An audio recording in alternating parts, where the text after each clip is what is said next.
ವಂದನೆಗಳನ್ನ ಎಲ್ಲರೂ ತಲೆಬಾಗಿಸಿರಿ, ಪ್ರಾರ್ಥನೆ ಮಾಡ್ಕೊಳ್ಳೋಣ. ಸರ್ವವನ್ನು ಸರ್ವಲೋಕವನ್ನು ಉಂಟು ಮಾಡಿರುವಂತಹ ಸರ್ವಶಕ್ತನಾಗಿರುವಂತಹ ಸರ್ವೇಶ್ವರನಾಗಿರುವಂತಹ ನಮ್ಮ ತಂದೆಯ ದೇವರೇ, ಈ ಬೆಳಗಿನ ಜಾವದಲ್ಲಿ ನಿಮ್ಮ ಪಾದ ಸನ್ನಿಧಿಯಲ್ಲಿ ಮೊರೆ ಇಡುವಂತ ಭಾಗ್ಯವನ್ನು ನಿಮ್ಮ ಮಕ್ಕಳೊಟ್ಟಿಗೆ ತಂದೆ ಕೂಡಿ ಹಾಡಿನ ಮೂಲಕ ನಿಮ್ಮನ್ನು ಘನಪಡಿಸುವಂತ ಭಾಗ್ಯವನ್ನು ಕಲ್ಪಿಸಿಕೊಟ್ಟದಕ್ಕಾಗಿ ನಿಮಗೆ ಸ್ತೋತ್ರಗಳು ತಂದೆ. ಅದೇ ರೀತಿಯಲ್ಲಿ ನಿಮ್ಮ ವಾಕ್ಯಗಳನ್ನ ಹಂಚಿಕೊಳ್ಳುವಂತ ಭಾಗ್ಯವನ್ನು ಕೂಡ ಕೊಟ್ಟಿದ್ದೀರ ತಂದೆ. ಸ್ತೋತ್ರಗಳು ತಂದೆ, ಕೃತಜ್ಞತೆಗಳು ತಂದೆ. ತಂದೆ, ಈ ಗೂಗಲ್ ಮೀಟ್ ಮೂಲಕ ಅನೇಕರು ನಿಮ್ಮ ಮಕ್ಕಳು ಕುಟುಂಬ ಸಹಿತವಾಗಿ ಹೀಗೆ ಸೇರಿ ನಿಮ್ಮನ್ನು ಧ್ಯಾನಿಸ್ತಾ ಇದ್ದಾರೆ, ನಿಮ್ಮನ್ನು ಘನಪಡಿಸ್ತಾ ಇದ್ದಾರೆ. ಅದೇ ರೀತಿಯಲ್ಲಿ ವಾಕ್ಯಗಳನ್ನು ತಿಳ್ಕೊಂಡು ಕಲಿತಾ ಇದ್ದಾರೆ ತಂದೆ. ಎಲ್ಲಾ ನಿಮ್ಮ ಮಕ್ಕಳನ್ನು ಆಶೀರ್ವದಿಸಿ ಈ ಕಾರ್ಯಕ್ರಮದ ನಿಮಿತ್ತವಾಗಿ ಪ್ರಯಾಸ ಪಡುವಂತ ನಿಮ್ಮ ಮಕ್ಕಳನ್ನು ಕೂಡ ಬಲಪಡಿಸಿ, ನಿಮ್ಮನ್ನು ಕುರಿತು ಮಾತನಾಡುವ ಪವಿತ್ರಾತ್ಮರ ಸಹಾಯವನ್ನು ದಯಪಾಲಿಸಿ. ಏಸು ಪವಿತ್ರ ನಾಮದಲ್ಲಿ ಬೇಡ್ತಾ ಇದ್ದೀನಪ್ಪ ತಂದೆಗೆ, ಆಮೆನ್. ಲೋಕರಕ್ಷಕನಾದ ಏಸು ಕ್ರಿಸ್ತರ ನಾಮದಲ್ಲಿ ನಿಮ್ಮೆಲ್ಲರಿಗೂ ನನ್ನ ಹೃದಯಪೂರ್ವಕದಿಂದ ವಂದನೆಗಳನ್ನು ತಿಳಿಸ್ತಾ ಇದ್ದೀನಿ. ಈ ದಿನ ಒಂದು ಒಳ್ಳೆಯ ಅಂಶವನ್ನು ವಾಕ್ಯದ ಮೂಲಕ ತಿಳ್ಕೊಳ್ಳೋಣ. ಕ್ರಿಸ್ತನನ್ನು ನಂಬಿ ಜೀವಿಸಿದರೆ ಲಾಭ ಎಷ್ಟು? ನಂಬದೆ ಹೋದರೆ ನಷ್ಟ ಎಷ್ಟು ಎಂಬ ಅಂಶವನ್ನು ನಿಮ್ಮೊಟ್ಟಿಗೆ ಮಾತಾಡ್ತಾ ಇದ್ದೀನಿ. ಕ್ರಿಸ್ತನನ್ನು ನಂಬಿ ಜೀವಿಸಿದರೆ ಲಾಭ ಎಷ್ಟು? ನಂಬದೆ ಹೋದರೆ ನಷ್ಟ ಎಷ್ಟು ಎಂಬ ಅಂಶವನ್ನು ಮಾತನಾಡ್ತಾ ಇದ್ದೀನಿ. ಪ್ರಿಯರ ದೇವ್ರ ಮಕ್ಕಳಿರ, ಲಾಭ ಎನ್ನುವಂಥದ್ದು, ನಷ್ಟ ಎನ್ನುವಂಥದ್ದು ಈ ಲೋಕದಲ್ಲಿ ನಾವು ಅನುಭವಿಸ್ತಾ ಇರ್ತೀವಿ. ಈ ಒಂದು ಶಾರೀರಿಕವಾಗಿ ಈ ಜೀವಿತದಲ್ಲಿ ಅನುಭವಿಸುವಂಥದ್ದು ಇರುತ್ತೆ ಪ್ರಿಯರೇ. ಎಷ್ಟು ಲಾಭ ಬಂದಿದೆ, ಎಷ್ಟು ನಷ್ಟವಾಗಿದೆ ಅಂದ್ರೆ ಒಂದು ರೀತಿಯಲ್ಲಿ ಇದು ಭೂಲೋಕದಲ್ಲಿ ಗಮನಿಸ್ತಾ ಇರ್ತೀವಿ. ಕೆಲವು ಸಂದರ್ಭಗಳಲ್ಲಿ ಈ ಲೋಕದ ರೀತಿಯಲ್ಲಿ ಇಷ್ಟು ನಷ್ಟ ಆಗಿದೆ, ಇಷ್ಟು ಲಾಭ ಆಗಿದೆ ಈ ಹಣದ ವಿಷಯದಲ್ಲಿ. ಇನ್ನು ಕೆಲವು ಅದು ಇದು ಅಂತೇಳಿ ಕೆಲವು ವಿಷಯದಲ್ಲಿ ಈ ಲಾಭ ನಷ್ಟ ಬಗ್ಗೆ ಮಾತಾಡ್ತಾ ಇರ್ತೀವಿ. ದೇವರನ್ನ ನಂಬಿಕೊಂಡ್ರೆ ಏನಾದರೂ ಲಾಭ ಇದೆಯಾ? ನಂಬದೆ ಹೋದರೆ ಏನಾದರೂ ನಷ್ಟ ಇದೆಯಾ? ನಂಬದೆ ಹೋದರೆ ನಷ್ಟ ಇದೆಯಾ? ಒಂದು ವೇಳೆ ನಷ್ಟ ಆದ್ರೆ ಎಷ್ಟು ನಷ್ಟ ಆಗುತ್ತೆ? ನಂಬಿಕೊಂಡು ಭಕ್ತಿಯಿಂದ ಜೀವಿಸಿದರೆ ಲಾಭ ಇದೆಯಾ? ಲಾಭ ಇದ್ರೆ ಎಷ್ಟು ಲಾಭ ಇರುತ್ತೆ ಅನ್ನೋದು ವಾಕ್ಯದ ಮೂಲಕ ಈ ದಿನ ನಾವು ಯೋಚನೆ ಮಾಡೋಣ. ಪ್ರಿಯರ ದೇವರ ಮಕ್ಕಳಿರ, ಕ್ರಿಸ್ತನನ್ನ ನಂಬಿ ಜೀವಿಸುವಂಥದ್ದು ಇದೆ ನೋಡಿ, ಇದು ಈ ಲೋಕದಲ್ಲಿ ಒಂದು ಅದ್ಭುತವಾದಂತ ಜೀವನ.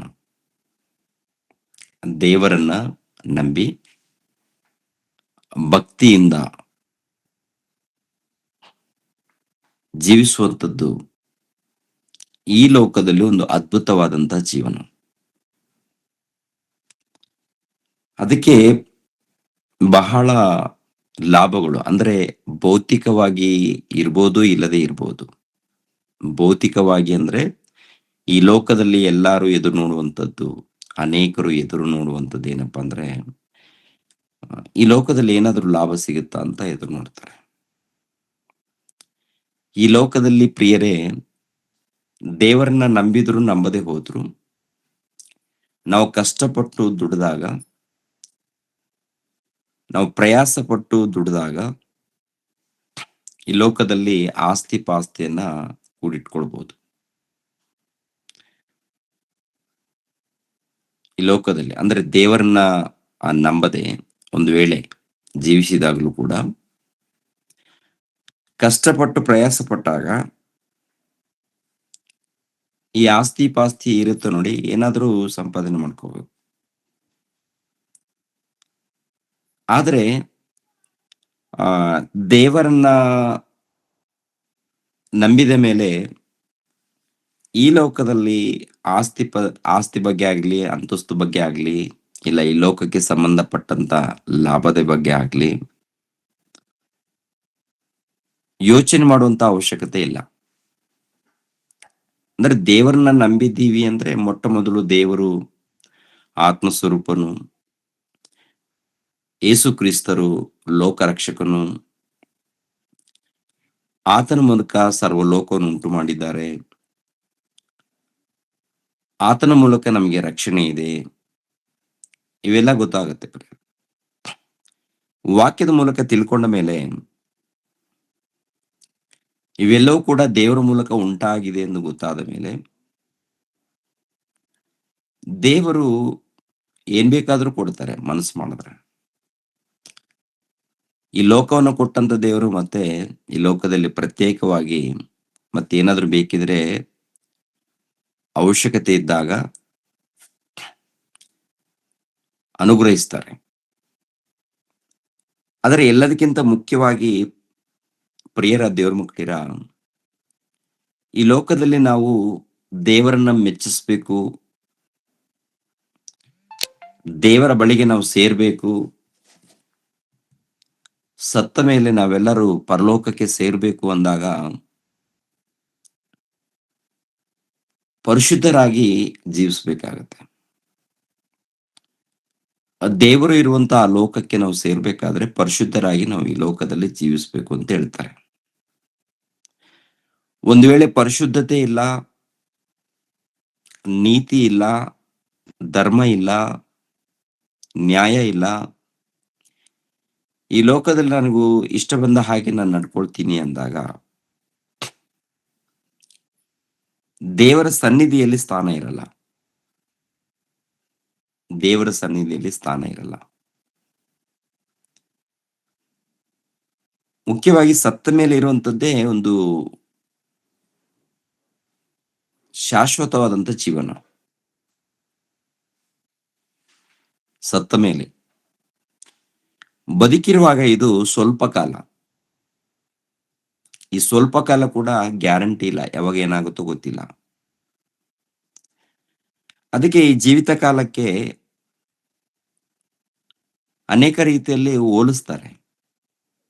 ನಿನ್ನ ಜೀವನ ನೆರಳಿನ ಹಾಗೆ ಇದೆ, ನಿನ್ನ ಜೀವನ ಹಬೆ ಹಾಗೆ ಇದೆ, ನಿನ್ನ ಬದುಕು, ನಿನ್ನ ಆಯುಷ್ಕಾಲ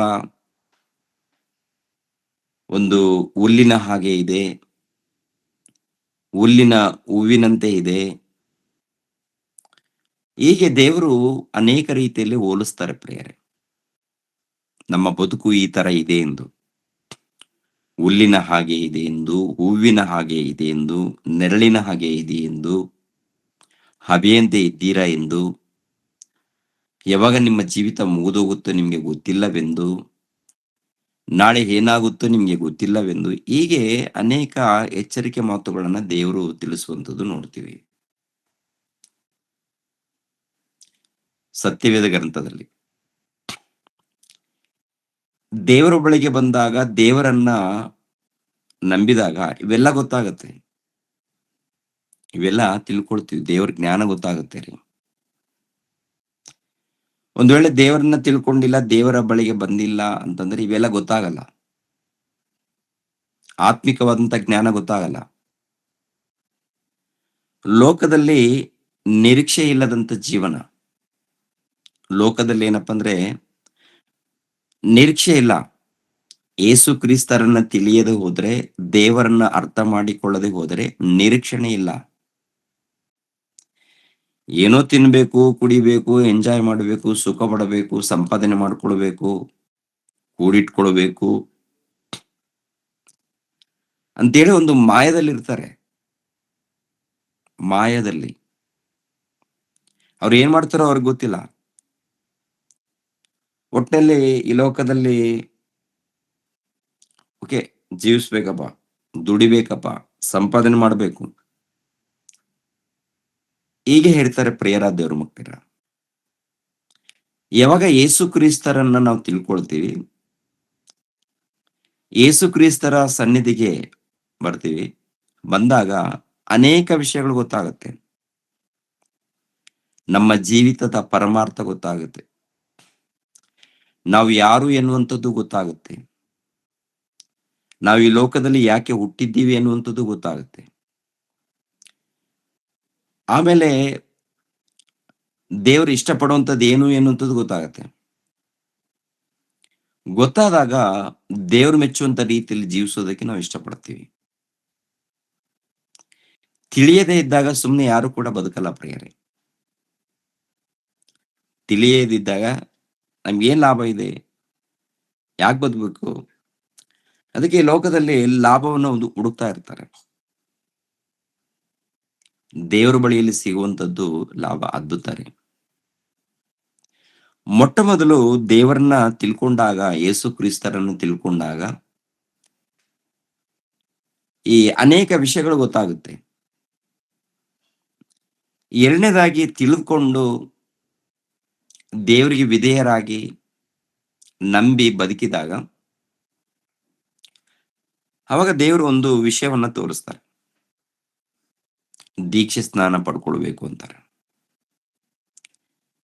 ದೀಕ್ಷಾ ಸ್ನಾನ.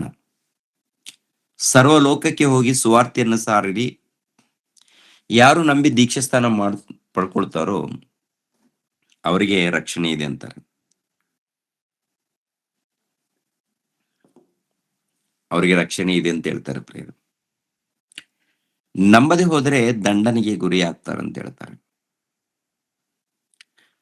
ಇವಾಗ ನಂಬಿ ನಾವು ದೀಕ್ಷೆ ಸ್ಥಾನ ಪಡ್ಕೊಳ್ತೀವಿ. ನಂಬಿದೀವಿ ಅಂದ್ರೆ ಅವ್ರು ಏನ್ ಹೇಳಿದ್ದಾರೋ ಅದನ್ನ ಪಾಲಿಸ್ಬೇಕು. ದೇವರು ಹೇಳಿರುವಂತಹ ವಿಷಯಗಳನ್ನ ಪಾಲಿಸ್ಬೇಕು. ಯೋಹಾನನು ಬರೆದ ಮೊದಲನೇ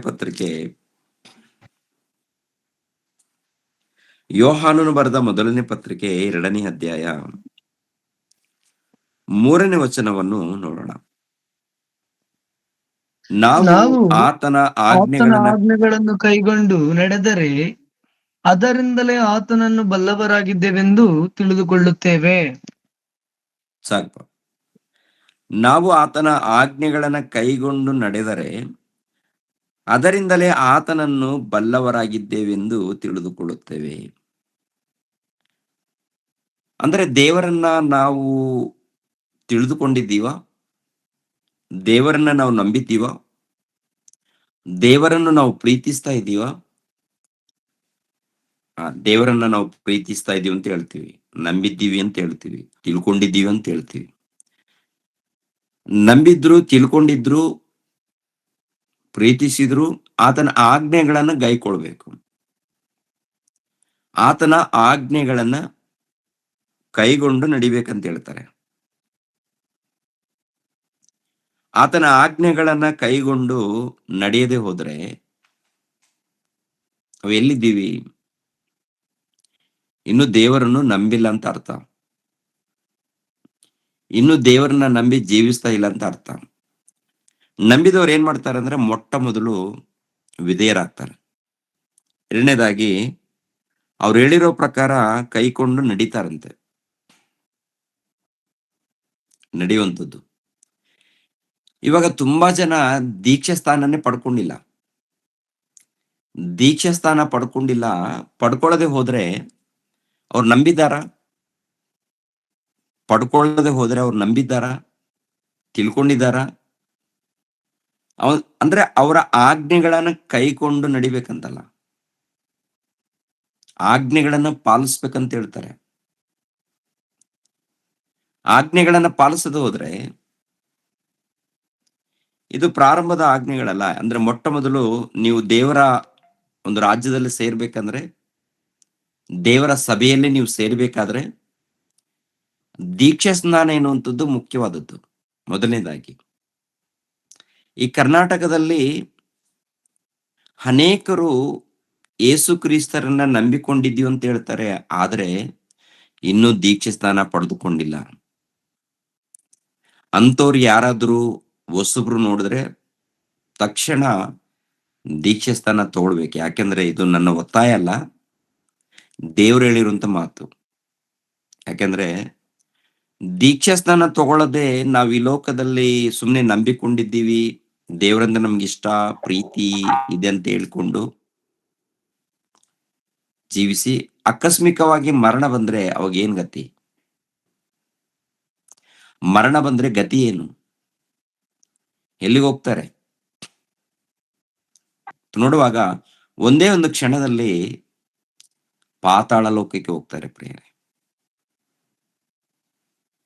ಅಲ್ಲಿ ಯಾತನೆ ಪಡುವಂತ ಸ್ಥಳ.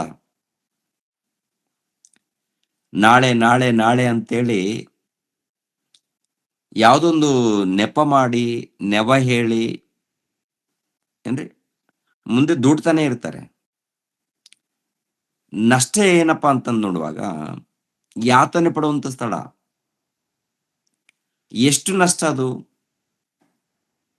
ಅದು ಎಷ್ಟು ನಷ್ಟ ಅದು ಅಂತ ನೋಡುವಾಗ ಇಷ್ಟು ಅಂತ ಹೇಳಕ್ಕಾಗಲ್ಲ. ಅದು ಬಹಳ ಇರುತ್ತೆ ಪ್ರಿಯರೇ, ಬಹಳ. ಅಂದ್ರೆ ಅಲ್ಲಿ ಆತ್ಮ ಸಾಯುವುದಿಲ್ಲ, ಬೆಂಕಿ ಹಾರುವುದಿಲ್ಲ ಅಂತ ವಾಕ್ಯ ಇರುತ್ತೆ, ದೇವರ ಮಾತುಗಳು. ಯುಗ ಯುಗಗಳು, ಒಂದು 100 ವರ್ಷ ಅಲ್ಲ, 200 ವರ್ಷ ಅಲ್ಲ, 1000 ವರ್ಷ ಅಲ್ಲ, ಕೋಟಿ ವರ್ಷವಲ್ಲ, ಕೋಟ್ಯಾನ್ ಕೋಟಿ ವರ್ಷಗಳು ಶಾಶ್ವತವಾಗಿ ಅಲ್ಲಿ ಯಾತನೆ ಪಡಬೇಕಾಗತ್ತೆ. ಈ ಜೀವಿತದಲ್ಲಿ ದೇವರನ್ನ ತಿಳ್ಕೊಳ್ಳದೆ ನಾವು ಇಷ್ಟ ಬಂದ ಹಾಗೆ ಈ ಲೋಕದಲ್ಲಿ ಬದುಕಿದ್ರೆ, ಅದಕ್ಕೆ ನಮ್ಮೆಲ್ಲರನ್ನ ಕಾಪಾಡೋದಕ್ಕೆ ಆತನು ಕರಿತಾ ಇದ್ದಾನೆ. ಕರೆಯುವಂತ ಲೋಕದಲ್ಲಿದ್ದಂತ ಎಲ್ಲರನ್ನೂ ಕರಿತಾ ಇದ್ದಾರೆ. ನಾವು ನಂಬಲ್ಲ, ನಮ್ಗೆ ಅವಶ್ಯಕತೆ ಇಲ್ಲ ಅಂದ್ರೆ ಅದು ಅವ್ರವ್ರ ಇಷ್ಟ ಅದು. ಆದ್ರೆ ನಷ್ಟ ಎಷ್ಟು ಅಂತ ನೋಡುವಾಗ ನಂಬದೆ ಹೋದ್ರೆ ಅದು ಯುಗ ಯುಗಗಳು ಅನುಭವಿಸ್ಬೇಕಾಗತ್ತೆ. ದೇವರ ವಚನಗಳು, ಯೇಸು ಕ್ರಿಸ್ತರು ನೇರವಾಗಿ ಯೇಸು ಪ್ರಭು ಹೇಳಿರುವಂತ ಮಾತುಗಳು. ನರಕದಲ್ಲಿ ಆತ್ಮ ಸಾಯುವುದಿಲ್ಲ, ಬೆಂಕಿ ಆರುವುದಿಲ್ಲ ಅಂತಾರೆ. ಬೆಂಕಿ ಅಂದ್ರೆ ನಾವು ನೋಡುವಂತ ಬೆಂಕಿ ಅಲ್ಲ. ಅವಾಗ ಏನಪ್ಪಾ ಅಂದ್ರೆ ಏನ್ರಿ, ಕೆಲವು ಸಂದರ್ಭಗಳಲ್ಲಿ ಭಯಂಕರವಾದ ದೇಹದಲ್ಲಿ ಉರಿ ಇದೆ ಅಂತ ಹೇಳ್ತೀವಿ. ಹೊಟ್ಟೆಯಲ್ಲಿ ಉರಿ ಅಂತೀವಿ. ಹೊಟ್ಟೆಯಲ್ಲಿ ಉರಿ ಅಂದಾಗ ಹೊಟ್ಟೆಯಲ್ಲಿ ಏನಾದ್ರೂ ಬೆಂಕಿ ಇದೆಯಾ? ಆ ಉರಿ ಅನ್ನುವಂಥದ್ದು ಏನಪ್ಪಾ ಅಂದ್ರೆ ಸಂಕಟ. ಆ ಸಂಕಟ ಎಷ್ಟು? ಏನೋ ಅರ್ಧ ಗಂಟೆ 1 ಗಂಟೆಯಲ್ಲಿ ಏನೋ ಒಂದು ಮೆಡಿಸಿನ್ ತಗೊಂಡು ಈ ದೇಹದಲ್ಲಿ ಬಂದ ಸಂಕಟವನ್ನ ಶಾಂತಿ ಪಡಿಸ್ಬೋದು. ಯಾತನೆ ಪಡುವಂತ ಲೋಕಕ್ಕೆ ಹೋದ ಮೇಲೆ ಅಲ್ಲಿ ಶಾಂತಿ ಪಡಿಸೋರು ಯಾರಿದ್ದಾರೆ? ಸಮಾಧಾನ ಪಡಿಸೋರು ಯಾರಿದ್ದಾರೆ? ಒಬ್ಬ ಐಶ್ವರ್ಯವಂತನು ಹೋದ ಮೇಲೆ ಅಲ್ಲಿ ತಂದೆಯಾದ ಅಬ್ರಹಾಮನ ಇಲ್ಲಿ ಸಂಕಟ ಪಡ್ತಾ ಇದ್ದೀನಿ, ಯಾತನೆ ಪಡ್ತಾ ಇದ್ದೀನಿ, ನನಗೆ ಸಹಾಯ ಮಾಡಿ ಅಂತೇಳಿ ಅಲ್ಲಿ ಕೂಗಿಕೊಳ್ತಾ ಇದ್ದಾನಲ್ಲ. ದೊಡ್ಡ ಐಶ್ವರ್ಯವಂತನು ಭೂಲೋಕದಲ್ಲಿ ಸತ್ತ ಮೇಲೆ ದೇವರ ಹತೋಟಿಗೆ ಹೋಗ್ಬೇಕಾಗತ್ತೆ. ಅದು ಬಹಳ ನಷ್ಟ ರೀ, ದೊಡ್ಡ ನಷ್ಟ ಆಗುತ್ತೆ ರೀ. ಆ ನಷ್ಟವನ್ನ ನಾವು ತಂದುಕೊಳ್ಬಾರ್ದು. ದೇವರನ್ನ ನಂಬಿ ಭಕ್ತಿಯಿಂದ ನಡ್ಕೊಂಡಾಗ ಮೊಟ್ಟ ಮೊದಲು ದೇವರು ತೆಗೆದಾಕುವಂಥದ್ದು ಏನಪ್ಪಾ ಅಂತ ನೋಡುವಾಗ ಪಾಪವನ್ನ ಏನ್ರಿ ನಿವಾರಣೆ ಮಾಡ್ತಾರೆ. ಪಾಪವನ್ನು ನಿವಾರಣೆ. ಈ ಪಾಪವನ್ನು ಯಾವಾಗ ನಾವು ದೀಕ್ಷೆ ಸ್ಥಾನ ಪಡ್ಕೊಳ್ತೀವೋ ಅದು ನಿವಾರಣೆ ಆಗುತ್ತೆ ಏಸು ಕ್ರಿಸ್ತರ ನಾಮದಿಂದ. ಪಾಪದ ಬಗ್ಗೆ ನಮ್ಗೆ ಯಾಕೆ ಬ್ರದರ್, ಪಾಪ ಇದ್ರೇನು ಹೋದ್ರೇನು ಅಂತೇಳಿ ನೀವ್ ಅನ್ಬೋದು. ಅದು ಅಜ್ಞಾನದ ಮಾತು. ಈ ಪಾಪದ ಬಗ್ಗೆ ಮನವರಿಕೆ ಇದ್ದಂತ ಯೆಹೂದ್ಯರು ಯೇಸು ಪ್ರಭುಗೆ ಒಂದ್ ಮಾತು ಹೇಳ್ತಾರೆ.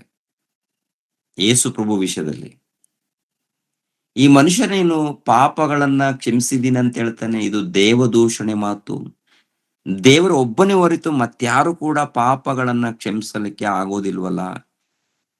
ಇದು ಯಾರಿಗೆ ಸಾಧ್ಯ? ಇದು ದೇವರಿಗೆ ಮಾತ್ರ ಸಾಧ್ಯ. ಇದು ಪಾಪಗಳನ್ನ ನಿವಾರಣೆ ಮಾಡುವಂತ ಅಧಿಕಾರ ಆ ದೇವರಿಗೆ ಮಾತ್ರ ಇದೆ ಅಂತೇಳಿ ಯೆಹೂದ್ಯರು ಒಪ್ಪಿಕೊಡ್ತಾರೆ. ಆದ್ರೆ ಯೇಸು ಕ್ರಿಸ್ತರ ವಿಷಯದಲ್ಲಿ ಬಂದಾಗ ಕೇವಲ ಈತನು ಒಬ್ಬ ಮನುಷ್ಯನಂತೇಳಿ ಅಂದುಕೊಂಡು ಆ ಮಾತು ಹೇಳ್ತಾರೆ. ಮಾರ್ಕನ ಬರೆದ ಸುವಾರ್ತೆ 2ನೇ ಅಧ್ಯಾಯ 5ನೇ ವಚನ 6ನೇ ವಚನ ನೋಡಿ. ಮಾರ್ಕನ ಬರೆದ ಸುವಾರ್ತೆ 2ನೇ ಅಧ್ಯಾಯ 5ನೇ ವಚನ 6ನೇ ವಚನವನ್ನು. ಯೇಸು ಅವರ ನಂಬಿಕೆಯನ್ನು ನೋಡಿ ಆ ಪಾರ್ಶ್ವವಾಯುವಿಗೆ, ಮಗನೇ ಮಗನೇ ನಿನ್ನ ಪಾಪಗಳು ಕ್ಷಮಿಸಲ್ಪಟ್ಟವೆ ಎಂದು ಹೇಳಿದನು. ಆದರೆ ಶಾಸ್ತ್ರಿಗಳಲ್ಲಿ ಕೆಲವರು ಅಲ್ಲಿ ಕೂತುಕೊಂಡಿದ್ದು, ಇವನು ಯಾಕೆ ಹೀಗೆ ಮಾತಾಡುತ್ತಾನೆ, ಇದು ದೇವದೂಷಣೆ. ಇದು ದೇವದೂಷಣೆ. ದೇವರೊಬ್ಬನೇ ದೇವರೊಬ್ಬನೇ ಹೊರತು ಮತ್ತಾರು ಪಾಪಗಳನ್ನು ಕ್ಷಮಿಸಬಲ್ಲರು ಎಂದು ತಮ್ಮ ತಮ್ಮ ಮನಸ್ಸಿನಲ್ಲಿ ಅಂದುಕೊಂಡರು. ದೇವರೊಬ್ಬನೇ ಪಾಪಗಳನ್ನ ಕ್ಷಮಿಸೋದಕ್ಕೆ ಸಾಧ್ಯ ಅಂತ. ಅಂದ್ರೆ ದೇವರು ಪಾಪಗಳನ್ನ ಕ್ಷಮಿಸ್ತಾ ಇದ್ದಾರೆ ಅಂದ್ರೆ ಅವ್ರಿಗೆ ಮಾತ್ರನೇ ಸಾಧ್ಯ ಅಂದ್ರೆ ಅದು ಅಷ್ಟು ಭಯಂಕರವಾದದ್ದ, ಅದು ಘೋರವಾದದ್ದ, ಅದಕ್ಕೆ ಇದ್ರ ಬಗ್ಗೆ ಅರ್ಥ ಆಗ್ಬೇಕಾದ್ರೆ ಹಳೆ ಒಡಂಬಡಿಕೆಯಲ್ಲಿ ನೋಡ್ತೀವಿ, ಹೃದಯವು ಎಲ್ಲದಕ್ಕಿಂತ ವಂಚಕ, ಗುಣವಾಗದ ರೋಗಕ್ಕೆ ಒಳಗಾಗಿದೆ ಅಂತಾರೆ. ಹೃದಯ ಎಲ್ಲದಕ್ಕಿಂತ ವಂಚಕ. ಹೃದಯ ಏನಪ್ಪಾ ಅಂದ್ರೆ ಕಂಟ್ರೋಲ್ ಇಲ್ಲ, ಗುಣವಾಗದ ರೋಗಕ್ಕೆ ಒಳಗಾಗಿದೆ ಅಂದ್ರೆ ಗುಣವಾಗದ ಪಾಪಕ್ಕೆ ಒಳಗಾಗಿದೆ.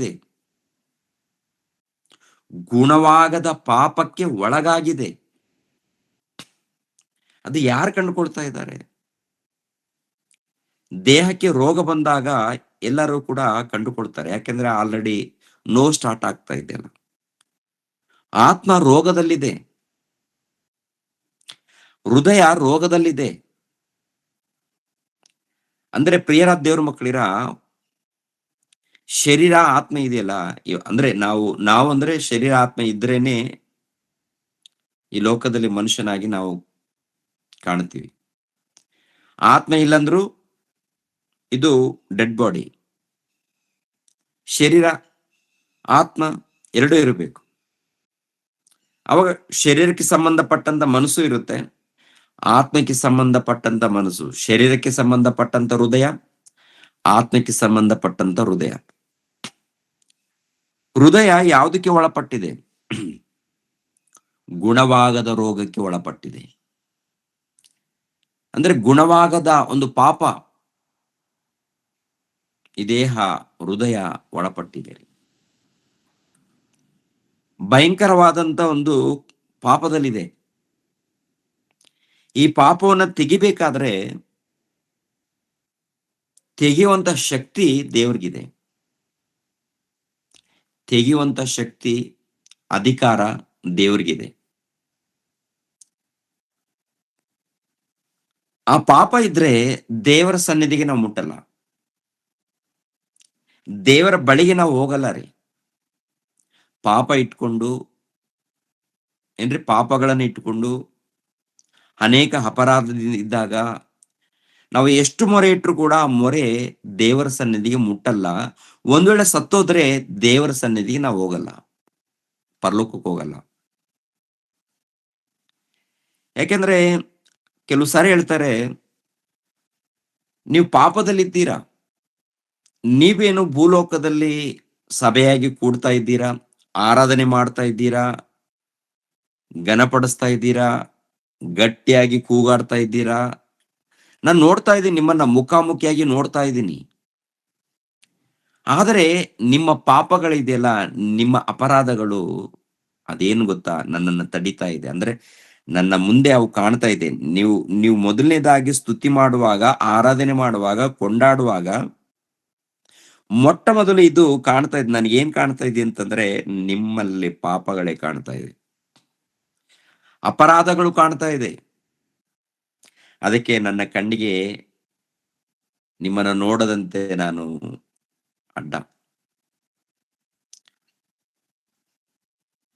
ನಿಮ್ಮ ಪ್ರಾರ್ಥನೆಗಳು ನಾನು ಕೇಳ್ತಾ ಇಲ್ಲ, ನನಗಿಷ್ಟ ಇಲ್ಲ, ನನಗೆ ಅಸಹ್ಯವಾಗ್ತಾ ಇದೆ, ನನಗಿಷ್ಟ ಇಲ್ಲ ಅಂತಾರೆ. ಅಂದ್ರೆ ಪ್ರಿಯರ ದೇವ್ರ ಮಕ್ಕಳಿರ, ಈ ಪಾಪಗಳು ಇದ್ದಾಗ ದೇವರ ಸನ್ನಿಧಿಗೆ ನಾವು ಮುಟ್ಟಲ್ಲ, ನಮ್ಮ ಪ್ರಾರ್ಥನೆ ಕೂಡ ಮುಟ್ಟಲ್ಲ ರೀ. ನಮ್ಮ ಪ್ರಾರ್ಥನೆ, ನಮ್ಮ ಮಾತನ್ನು ಕೂಡ ಕೇಳೋದಕ್ಕೆ ಇಷ್ಟಪಡಲ್ಲ ಅವರು. ಮತ್ತೆ ಎಂತವ್ರನ್ನ ಇಷ್ಟಪಡ್ತಾರೆ? ಒಂದ್ ವೇಳೆ ಪಾಪದಲ್ಲಿದ್ರೆ, ತಂದೆ ನಾನು ತಪ್ಪು ಮಾಡಿದ್ದೀನಪ್ಪ, ನನ್ನ ತಪ್ಪುಗಳನ್ನ ಕ್ಷಮಿಸಿ ತಂದೆ, ತಪ್ಪುಗಳನ್ನ ಕ್ಷಮಿಸ್ತೀನಿ ಮಗನೇ, ನೆಕ್ಸ್ಟ್ ತಪ್ಪು ಮಾಡಬಾರ್ದು ಅಂತಾರೆ. ನೆಕ್ಸ್ಟ್ ತಪ್ಪು ಮಾಡಬಾರ್ದು ಅಂತಾರೆ.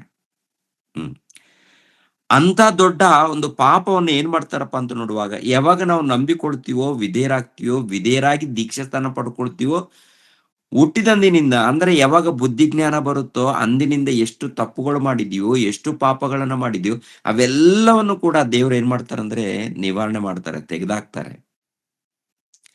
ಎಲ್ಲಿ ರೀತಿ ಮಾತುಪ ಅಂದ್ರೆ, ಅಪೋಸ್ತಲರ ಕೃತ್ಯಗಳು 2ನೇ ಅಧ್ಯಾಯ 38ನೇ ವಚನ.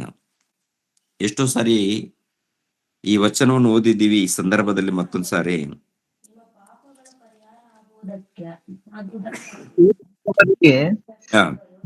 ನಿಮ್ಮ ಪಾಪಗಳು ಪರಿಹಾರವಾಗುವುದಕ್ಕಾಗಿ ನಿಮ್ಮಲ್ಲಿ ಪ್ರತಿಯೊಬ್ಬರು ದೇವರ ಕಡೆಗೆ ತಿರುಗಿಕೊಂಡು ಯೇಸು ಕ್ರಿಸ್ತನ ಹೆಸರಿನ ಮೇಲೆ ದೀಕ್ಷಾ ಸ್ನಾನ ಮಾಡಿಸಿಕೊಳ್ಳಿರಿ, ಆಗ ನೀವು ಪವಿತ್ರ ದಾನವನ್ನು ಹೊಂದುವಿರಿ.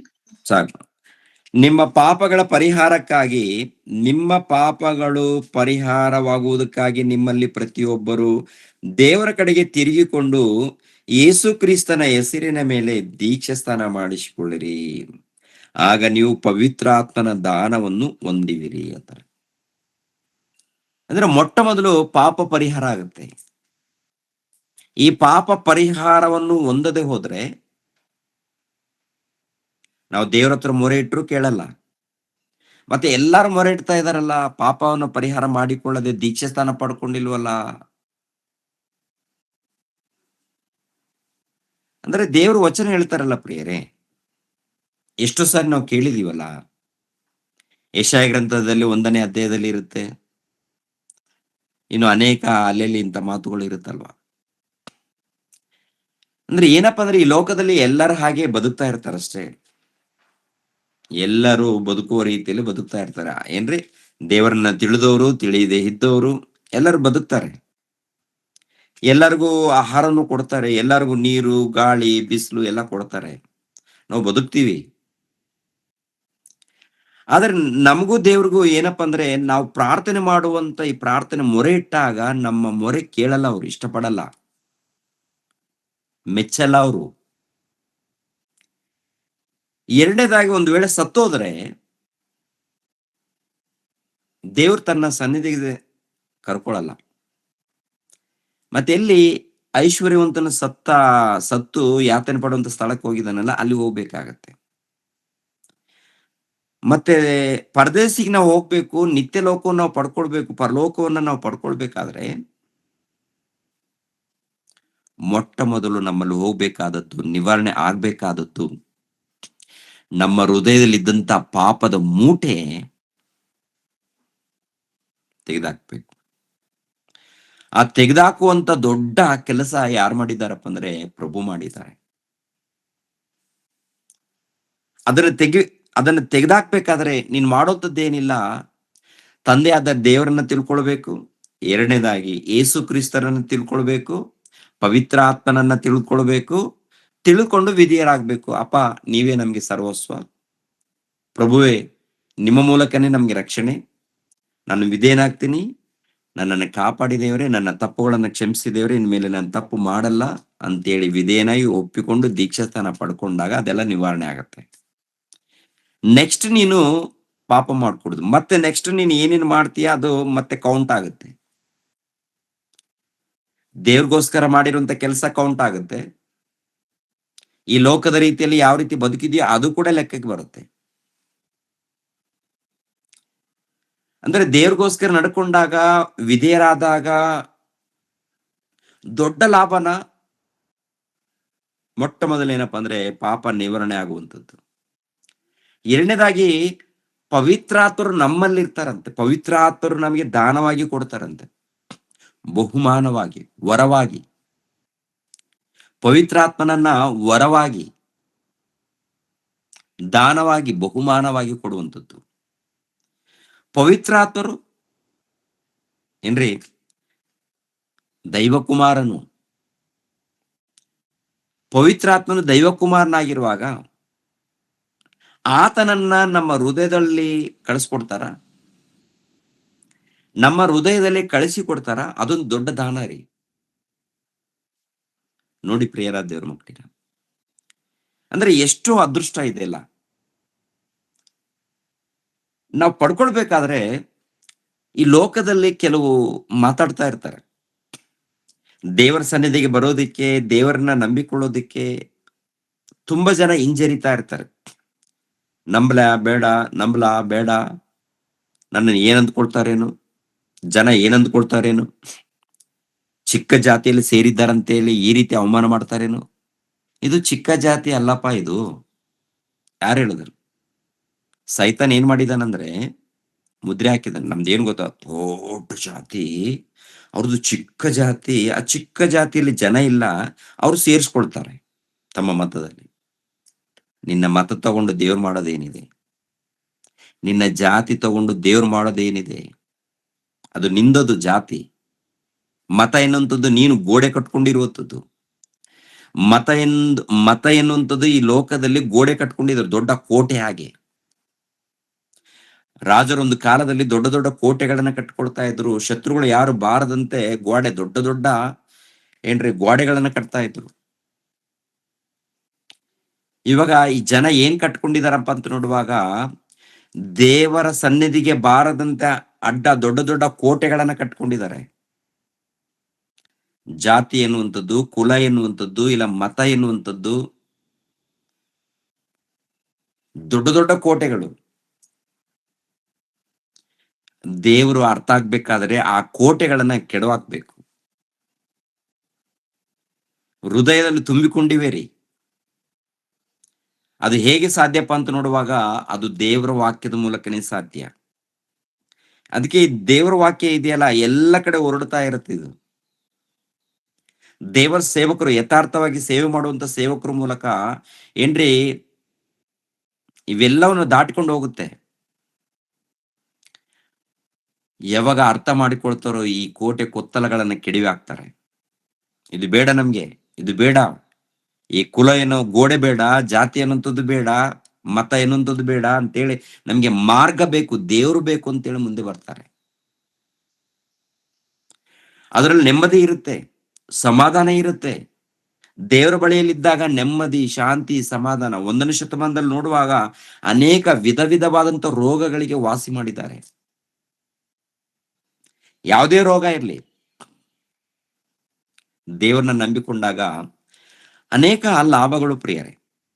ಈ ಲೋಕದಲ್ಲಿ ನೋಡುವಾಗ ದೇವರನ್ನ ಅಪ್ಪಿಕೊಳ್ಳುವಂಥದ್ದು, ದೇವರನ್ನ ಅರ್ಥ ಮಾಡಿಕೊಳ್ಳುವಂಥದ್ದು, ದೇವರನ್ನ ತಿಳಿದುಕೊಳ್ಳುವಂಥದ್ದು, ಆಮೇಲೆ ಪಾಪಗಳನ್ನ ತೊಳೆದುಕೊಳ್ಳುವಂಥದ್ದು, ಪವಿತ್ರಾತ್ಮನ ದಾನವನ್ನ ಪಡೆಯುವಂಥದ್ದು,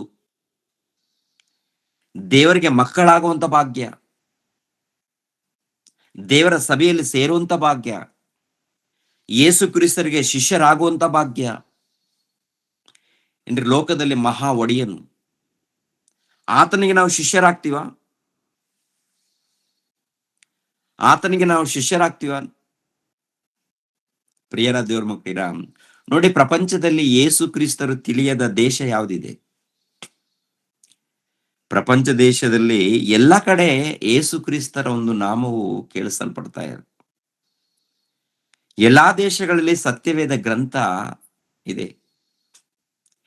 ಇಂಥ ಸತ್ಯವೇದ ಗ್ರಂಥವನ್ನ ತಿಳಿದುಕೊಳ್ಳುವಂತ ಭಾಗ್ಯವು ಉಂಟಾಗಿರುವ ವಸ್ತುಗಳಲ್ಲಿ ಆತನಿಲ್ಲದೆ ಒಂದಾದರೂ ಕೂಡ ಉಂಟಾಗಲಿಲ್ಲ ಎಂದು ಬರೆಯಲ್ಪಟ್ಟಿದೆಯಲ್ಲ, ಅಂತ ಒಡೆಯನಿಗೆ ಶಿಷ್ಯನಾಗುವಂತ ಭಾಗ್ಯವು, ದೇವರಿಗೆ ಮಕ್ಕಳಾಗುವಂತ ಭಾಗ್ಯವು ಎಷ್ಟು ಅವಕಾಶ ಕೊಟ್ಟಿದ್ದಾರೆ, ಎಷ್ಟು ಲಾಭ ಇದೆ ರೀ ಪ್ರಿಯರೇ. ಈ ಲೋಕದಲ್ಲಿ ಹಣ ಅಲ್ಲ, ಇದೇನಪ್ಪ ಅಂತಂದ್ರೆ ಈ ಹಣ ಸಂಪಾದನೆ ಕೇವಲ 4 ದಿನ ಬದುಕೋದಿಕ್ಕೆ ಮಾತ್ರ. ಶಾಶ್ವತವಾಗಿ ಬದುಕಬೇಕಾದ್ರೆ ದೇವರನ್ನ ನೀನ್ ಮೆಚ್ಚಿಸ್ಬೇಕು. ಹಣದ ಮೂಲಕ, ಅಂತಸ್ತು ಮೂಲಕ, ಇಲ್ಲ ಬೆಳ್ಳಿ ಬಂಗಾರದ ಮೂಲಕ ದೇವರನ್ನ ಮೆಚ್ಚಿಸೋದಕ್ಕಾಗಲ್ಲ. ಹಣ ಇದೆ ಅಂತಂದ್ರೆ ಅದ್ರ ಮೂಲಕ ದೇವರನ್ನ ಮೆಚ್ಚಿಸೋದಕ್ಕಾಗಲ್ಲ. ನೀನು ನಂಬಿ ಯಥಾರ್ಥವಾಗಿ ನೀನು ಬದುಕಿದಾಗ, ಯಥಾರ್ಥವಾಗಿ ನೀನು ಭಕ್ತಿಯಿಂದ ಜೀವಿಸಿದಾಗ ದೇವರನ್ನ ಮೆಚ್ಚಿಸೋದಕ್ಕಾಗತ್ತೆ ರೀ.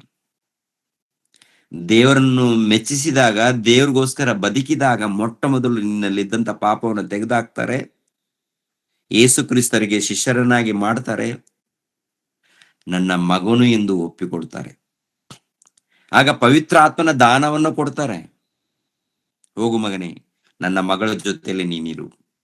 ಹೋಗು ಮಗನೇ, ನನ್ನ ಮಗನಿದ್ದಾನೆ, ನನ್ನ ಮಗಳಿದ್ದಾಳೆ, ಈ ಲೋಕದಲ್ಲಿ ನನ್ನ ಮಕ್ಕಳಿದ್ದಾರಲ್ಲ, ಎಲ್ಲ ಕಡೆ ಹೋಗು ಮಗನೇ. ಅವ್ರ ಬಗ್ಗೆ ನೀನು ವಿಚಾರ ಮಾಡು, ಅವ್ರ ಬಗ್ಗೆ ನೀನು ಆಲೋಚನೆ ಮಾಡು, ಒಟ್ಟಿನಲ್ಲಿ ಸಹಾಯ ಮಾಡು. ಅದಕ್ಕೆ ಪವಿತ್ರಾತ್ಮರು ಬಂದು ನಾವು ಏನ್ ಪ್ರಾರ್ಥನೆ ಮಾಡ್ಬೇಕು ಗೊತ್ತಿಲ್ಲ ರೀ, ಒಂದ್ಸಾರಿ ನಮಗೆ ನೆನಪು ಮಾಡ್ತಾರೆ, ಸಹಾಯ ಮಾಡ್ತಾರೆ. ಪವಿತ್ರಾತ್ಮರು ಕೂಡ ಹೀಗಿದ್ರೆ ದೇವ್ರು ಕೇಳ್ತಾರೆ, ಹೀಗೆ ಪ್ರಾರ್ಥನೆ ಮಾಡಿದ್ರೆ ದೇವ್ರು ಕೇಳ್ತಾರೆ, ಹೀಗೆ ಇರ್ಬೇಕು ನಾವು, ಹೀಗೆ ಬದುಕಬೇಕು ನಾವು ಅಂತೇಳಿ ವಾಕ್ಯಗಳನ್ನ ನೆನಪು ಮಾಡ್ತಾ ಇರ್ತಾರೆ. ವಾಕ್ಯಗಳನ್ನ ಓದೋದಕ್ಕೆ ಇಷ್ಟ ಇಲ್ಲ ಅಂತಂದ್ರು ಕೂಡ ಅವಾಗ್ಲೂ ಕೂಡ ನೆನಪು ಮಾಡ್ತಾರೆ, ಬೇಡ, ಈ ಲೋಕ ಬೇಡ, ಈ ಲೋಕ ಸ್ವಲ್ಪ ಕಾಲ, ಯಾವಾಗ ಏನಾಗುತ್ತೋ ಗೊತ್ತಿಲ್ಲ, ಜಾಗ್ರತೆ ಪಡಿ ಅಂತೇಳಿ ವಾಕ್ಯದ ಮೂಲಕ ಅನೇಕ ಸಾರಿ ಎಚ್ಚರಿಕೆ ಮಾತುಗಳು. ಇವೆಲ್ಲ ಲಾಭನ ಅಂತ ನೋಡುವಾಗ ಏನ್ರಿ ಲಾಭ ರೀ. ಯಾಕೆಂದ್ರೆ ಈ ಸಮಾಜದಲ್ಲಿ ಸ್ನೇಹಿತರಾಗಿರ್ಬೋದು, ಬಂಧು ಮಿತ್ರರಾಗಿ ಏನ್ ಮಾಡ್ತಾರೆ, ನಮ್ಗೆ ಏನ್ ಎಚ್ಚರಿಕೆ ಕೊಡ್ತಾರೆ? ತಮ್ಮ ಸುಖ ತಮ್ದು, ತಮ್ಮ ಸಂತೋಷಗೋಸ್ಕರ ನಮ್ಮನ್ನು ಹಿಂಬಾಲಿಸ್ತಾ ಇರ್ತಾರೆ. ಅಂದ್ರೆ ಏನಿಲ್ಲ ಈ ಲೋಕದಲ್ಲಿ ಸ್ನೇಹಿತರ ಮೂಲಕ ಏನಿಲ್ಲ ಪ್ರಿಯರೇ. ಪ್ರಿಯರ ದೇವ್ರ ಮಕ್ಕಳಿರ, ಒಂದು ವೇಳೆ ಅದ್ಭುತವಾದಂತ ಬದುಕು, ಅದ್ಭುತವಾದಂತ ಜೀವನ, ನೆಮ್ಮದಿ, ಶಾಂತಿ, ಆನಂದ ಇರುವಂತ ಜೀವನ ಅಂದ್ರೆ ಅದು ದೇವರಿಗೆ ವಿಧೇಯರಾಗಿ ಬದುಕುವಂತ ಜೀವನ ಇದೆಯಲ್ಲ, ಇದು ಅದ್ಭುತವಾದಂತ ಜೀವನ. ನಮ್ಮನ್ನ ನಾವು ಆತ್ಮಿಕವಾಗಿ ಕಟ್ಟಿಕೊಳ್ಳುವಂತ ಒಂದು ಅವಕಾಶ, ಆನಂತರ ಇನ್ನೊಬ್ಬರನ್ನ ಜೀವಿತವನ್ನ ಕಟ್ಟುವಂತ ಅವಕಾಶ, ಇನ್ನೊಬ್ಬರನ್ನ ಕಾಪಾಡುವಂತ ಅವಕಾಶ, ಇವೆಲ್ಲವೂ ಕೂಡ ನಮ್ಗೆ ಸಿಗುತ್ತೆ. ಲೋಕದಲ್ಲಿದ್ದಾಗ ಯಾವ ನಿರೀಕ್ಷೆ ಇಲ್ಲ. ಲೋಕದಲ್ಲಿ ಬದುಕುವಾಗ ಎಲ್ಲಿಗೆ ಹೋಗ್ತಾ ಇದೀವಿ, ಏನೋ ಹೋಗ್ತಾ ಇದೀವಿ, ಬರ್ತಾ ಇದೀವಿ, ಸುಖ, ಕಣ್ಣಿಗೆ ಸುಖ, ಕಿವಿಗಳಿಗೆ ಸುಖ, ಇಲ್ಲಾಂದ್ರೆ ಕಿವಿಗಳಂದ್ರೆ ಏನೋ ಕೇಳ್ತಾ ಇರ್ತೀವಲ್ಲ, ಇಂಪಾಗಿರುತ್ತೆ.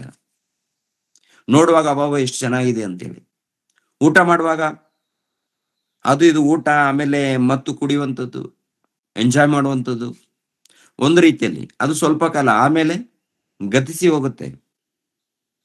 ಈ ಜೀವಿತ ಗತಿಸಿ ಹೋಗುತ್ತೆ, ಮಾಯವಾಗುತ್ತೆ, ಸರ್ವನಾಶವಾಗುತ್ತೆ, ಮಣ್ಪಾಲಾಗುತ್ತೆ.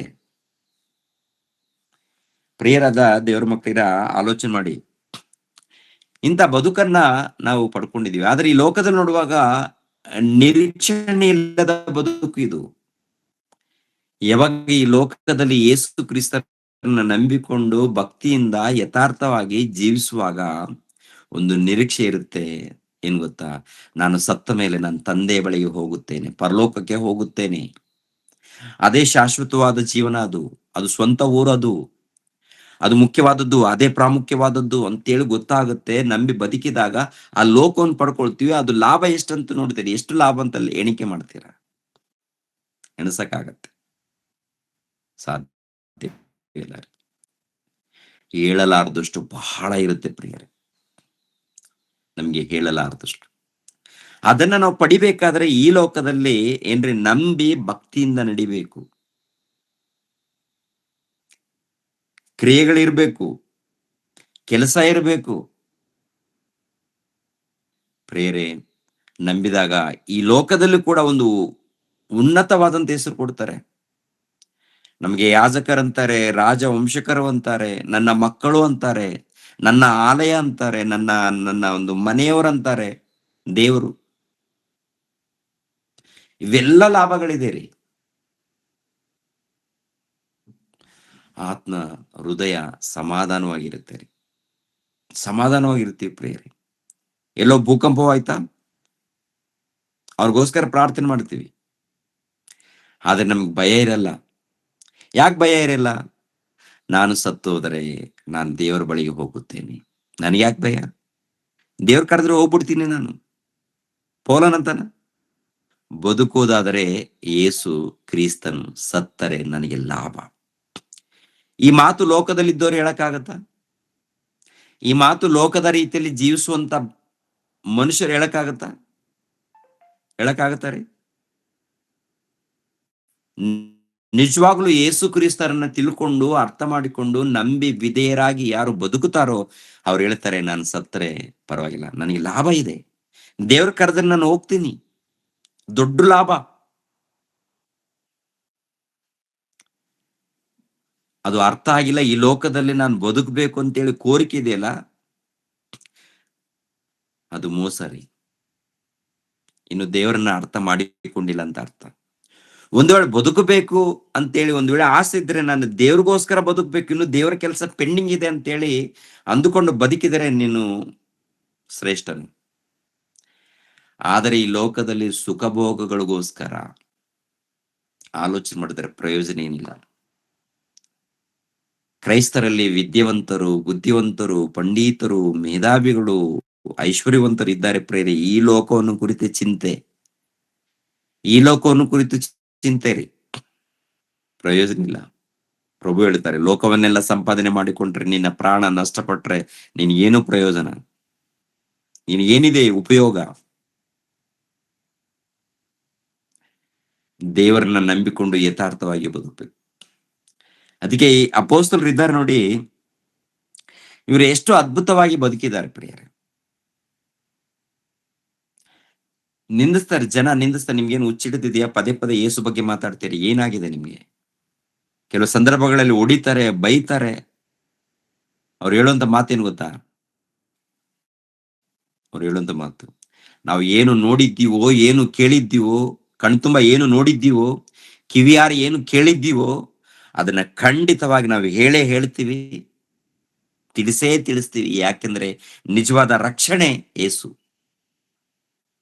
ರಕ್ಷಣೆ ಬೇಕು ಅಂದ್ರೆ ಆ ಯೇಸು ಮೂಲಕನೇ ಸಾಧ್ಯ.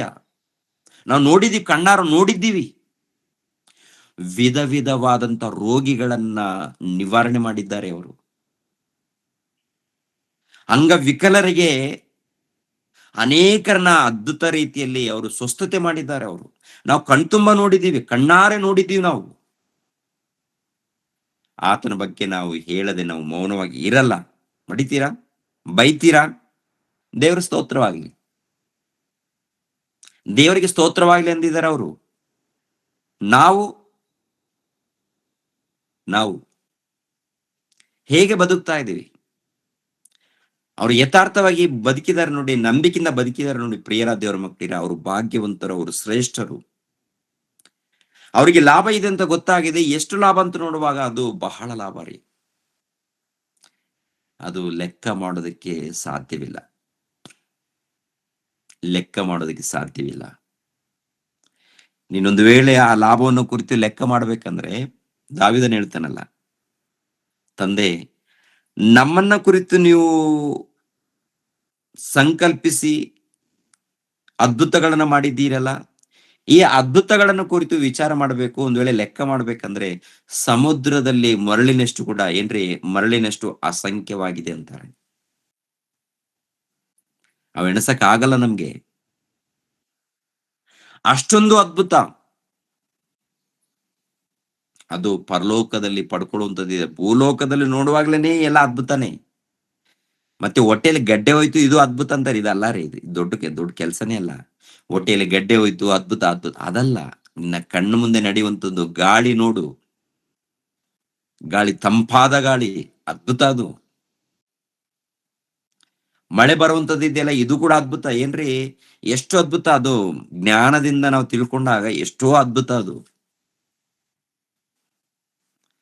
ಮೇಘಗಳು ಬಂದು ನೀರು ಸುರಿಸ್ತಾ ಇರುತ್ತೆ.